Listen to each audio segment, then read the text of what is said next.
Now I understand what I'm.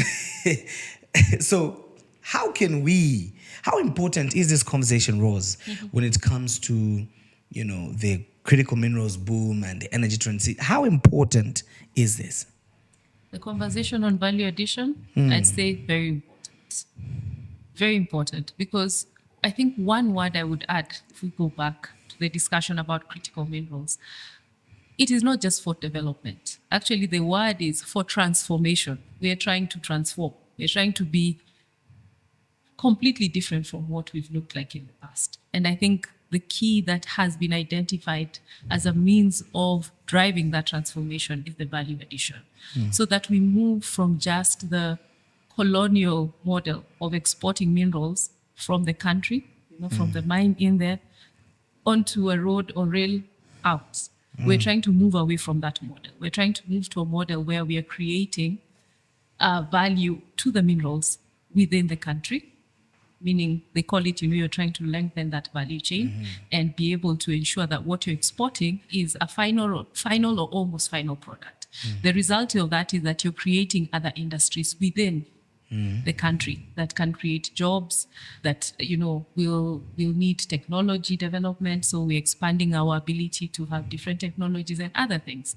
So I think that's where the idea of value creation came in. And it was, you said it was discussed in the Kaunda era, but it's also in the Africa Mining Vision, which I would encourage everyone to go and read, because it creates a very good blueprint for what Africa's transformation can actually look like.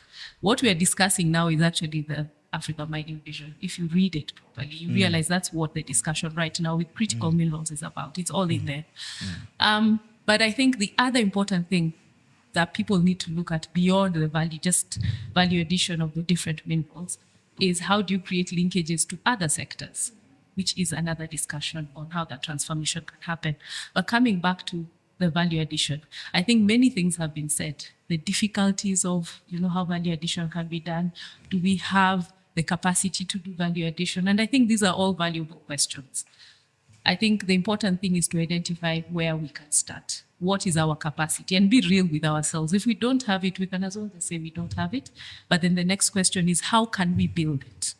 You just don't end at, we don't have it. But if we do, where can we start? How can we start? Of course, there's always need for money, because you need infrastructure, you need technology, and all those things. And then more importantly, we have to realize different minerals, different ways of adding value, different supply chains, and they can look vastly different. For copper, we look different from the one for diamond, we look different from the one for iron or for nickel or for uranium. So we have to think practically. What can we do? Where do we want to add value? To what point or at what point? And who will add the value? But also, who are we adding value for? Back to the conversation about communities. So I will always emphasize, let us put communities at the core of what we do, or think about them when we're having these discussions. So we are adding value for who? Why and for what?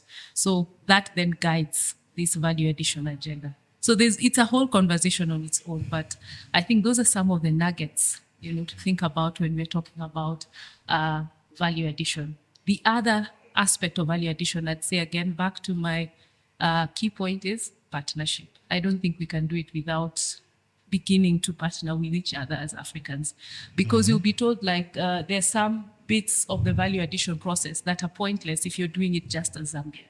But if you're partnering with Namibia, with Malawi, with DRC, with Zimbabwe, it may make more sense to do it at a regional level, as opposed to just having, a copper smelter in each and every country where there's copper. It may make sense to have, one or two.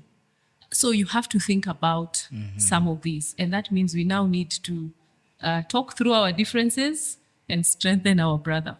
In where I come from, we call our neighbors sisterhoods. Yeah, where I come from, we call each other cousins. You just say my cousin from across the border. It's your cousin. Yeah. So we need to build that relationship and that partnership to make some of these things a reality. So we move from talking to actualization.